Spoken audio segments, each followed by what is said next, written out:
mbokk yi xarit yi nga xamante ni yéen a bàyyi xel Baol Média International ñoo ngi leen di jaajëfal ci kóolute gi kóolute gi nga xamante ni boobu ba tey yéen a ngi ceeg ànd ak ñun ñu koy rafetlu bu baax a baax ma ngeen ñu déglu ci www.baolmedia.com ba bokk ngeen jaar ci Skype su fekkee ne da ngeen a bëgg a jokkoo ak ñun muy Baol Média wala bokk ngeen def 30 103 78 94 30 103 78 94 mbokk yi jaa ngeen jëf ñoo ngi leen di ñaanal jàmm.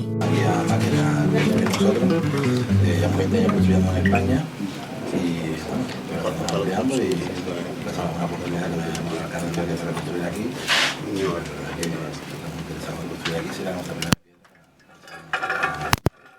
para el empeño en España. Hemos construido hoteles, hemos construido centros comerciales, hemos construido centros de vivienda y creo que es una gran oportunidad. Vale.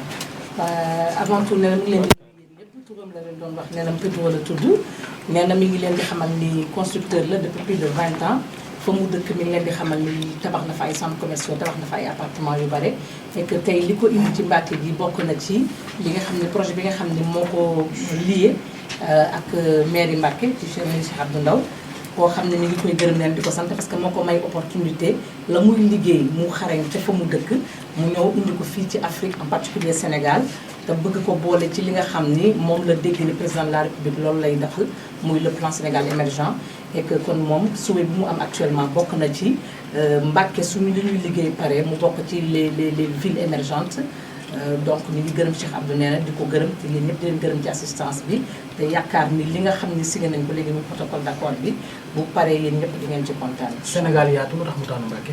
Sénégal tax mu tànn Mbacké loolu sax yéen man maa koy tontu parce que ñun fi ñu nekk dafa am ay résidents Mbacké yu bari moo am ku ma mësoon contacté ku ñuy wax Ibou Ndiaye xam ngeen ko si yéen la dëkk Ibou mësoon ma contacté ni ma awa Mbacké gi ma dëkk dama bëgg Cheikh Abdou Ndaw ma fa nekk ñu jàppale ko mu suqali Mbacké te suqali Mbacké bokk na ci infrastructure yoo xam ne peut-être non seulement dina rafetal dëkk bi mais li am ku doon laajte léegi lan la ci waa Mbacké di gagné bokk na ci ñu liggéeyloo xale yi nekk Mbacké parce que projet bu toll nii de 700 logements ak centre commercial boo xam ne lu mu tolloog 120 locaux dinañ fa nekk tey bu fekkee ne dañ ko nar a tabax employer la main d'œuvre locale dañu jàpp ni kon suqali Mbacké warul mën a ñàkk parce que déjà bu ñu paree protocole d'accord bi ñu boole bokk na ci mairie bi am na ci 10% donc 10% boobu la ko ni ko Cheikh Abdou waxee bu ñu ko évaluer tey ci xaalis daanaka bu ñu ko xaymaa dina am loo xam ne war na mën a jàppale commune bi donc mairie bi li ñu jàpp ne waa Mbacké li ñu jàpp ne dinañ ko ciy am daanaka mooy li nga xam ne ñun daanaka mooy tax a jóg moo tax ñu tànn Mbacké ndax Ibou Ndiaye benn ak li nga xam ne bokk na ci dañu bëgg accomplir li président wax ni émergence bi dañu ko génne Dakar te yëpp tas ko ci région yi. xaalis bi jàppandi na.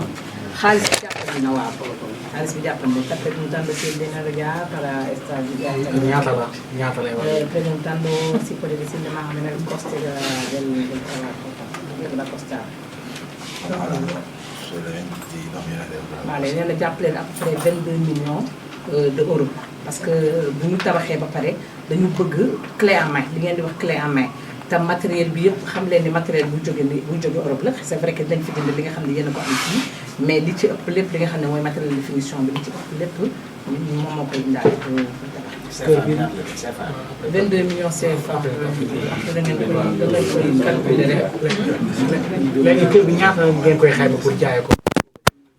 kër yi dafa am xam naa sànq wan nañ leen plan yi bu ngeen paree di ngeen ko gisaat kër yi dafa am yoo xam ni 93 mètres carrés la ñetti néeg lépp dañ ko def ci ñetti néeg ñaari salle de bain salle de loolu mu am yoo xam ne 93 mètres carrés la yeneen yi nekk 120 mètres carrés wala 120 mètres carrés donc yooyu tamit ba léegi ñetti néeg ak salle bu gën a mag ak seen i balcon ñoomin seen donc ñu jàpp ni bu fekkee ni ak matériaux bi nga xam ne moom lañ ci bëgg a def jàpp nañ ne bu ñu paree ba war ko mën a tabax comme li Cheikh Abdou wax entre 30 ba 35 millions war nañu mën a kër yooyu war na ko mën a jël parce que clé en main la. fay cash wala. déedéet ñu ngi liggéey ak ay banques am nañu partenaire ak ay banques yoo xam ni képp koo xam ni intéressé wu nga di nga gis ci publicité bi banque yi nga xam ne ñoom la ñuy liggéeyal boo demee ci banque ba ñoom boo waxee ak ñoom dinañ la jox information bi ci wàll parce que ñoom tamit ils sont prêts à accompagner le projet donc am na ñoo xam ne war nañu la mën a jëndal après payable la sur 20 ans. c'est bon. juste après projet bi lan ngeen fas yéene defaraat pour Mbacké. waaw léegi comme projet bi ci moom la ñu commencé dañu nañ leen ñaan yàlla ak Yonent bi Sëñ Tuubaa mu mottali ñu ba pare. bu ñu mottalee ba pare parce que moom dafa mel ni sax yow sa question bi dafa mel ni yow danga ko laajoon wala dara parce que commencé ñu sax mais mu ngi naan xoolal ma fee bu ñu rombee mu ni xool leen fee de lii mën na fi nekk lii mën na fi nekk lii mën na fi nekk. donc jàpp nañ ni bu lii paree wala bu ñu demee bay bëgg a pare lépp loo xam ne war nañ ko mën a defaat pour soxali Mbacké rek ñun daanaka pare nañu parce que Mbacké mooy première ville africaine bi nga xam ne moom la collaboré la à part li mu mës a def lépp ci la def ko mu dëkk. kañ ngeen jàpp ne liggéey war na ko mat. dañu jàpp 12 à 18 mois entre 12 et 18 mois dañu doon wax 12 mois mais après architecte bi comme ñëw na moom tamit te gis na terrain bi nee na ko léegi nañ def benn ampliation donc on calcule que entre 12 et 18 mois bëgg nañu lépp pare. date démarrage exact bi. démarrage bi nawet bi la ñuy xaar fi mu ne bu nawet bi jeexee rek incha allah dinañu jublu ci liggéey bi. Est-ce que am na projet assainissement?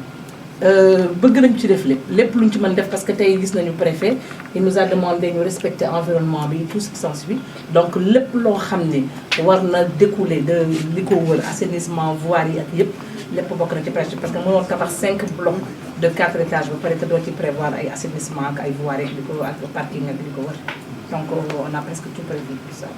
peut-être en français. Je suis venue avec Pedro qui sur invitation de Cheikh Abdoulaye et particulièrement je vais dire sur recommandation de Ibrahima Ndiaye qui vit ici à Yves. Donc on a un projet de construction de 700 logements, on est en partenariat avec la mairie.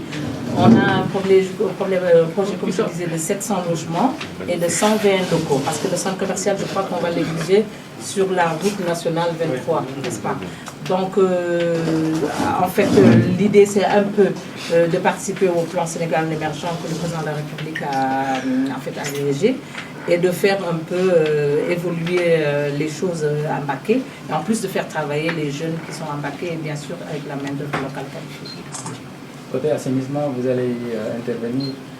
On a prévu côté assainissement, côté voirie, côté parking et environnement, tout ce qui peut découler du projet aux alentours des bâtiments, on a prévu aussi de le faire. Mis à part ce projet de construction de centres commerciaux, mis à part ce projet de construction de centres commerciaux et de logements sociaux, est-ce qu'il y a d'autres projets pour Mbacké? Pour le moment, c'est le seul projet qu'il y a. Mais bon, on peut-être que dans le déroulement des choses, parce que à chaque fois qu'on passe par les rues de Mbacké, Pedro est toujours en train de dire ce lieu est intéressant pour faire ceci ou pour faire cela. Donc je pense qu'avec tout ce qu'il est en train de dire, il a en tête l'idée de faire autre chose à part les logements du centre commercial.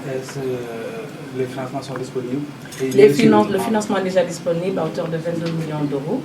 Et qu'il nous reste juste attendre la fin de l'hivernage pour démarrer les travaux. Il s'appelle comment exactement et sa fonction? Qui? Pedro? Pedro comment? Pedro que está preguntando otro nombre, qué es lo que está haciendo. España. Pedro Rodriguez, c'est son nom, c'est un constructeur. Il a déjà une société de construction à Tenerife en Espagne. Il a construit beaucoup de centres commerciaux, beaucoup de logements, des parcs aquatiques. Donc c'est un stade de football en plus, il a construit. Donc c'est un promoteur en matière de construction. Man Awa Ndiaye laa tudd dëkk Tenerife def naa ko 22 ans seen naataangoo yi nekk Mbacké yëpp daanaka defe naa ne xam nañ ma daanaka maa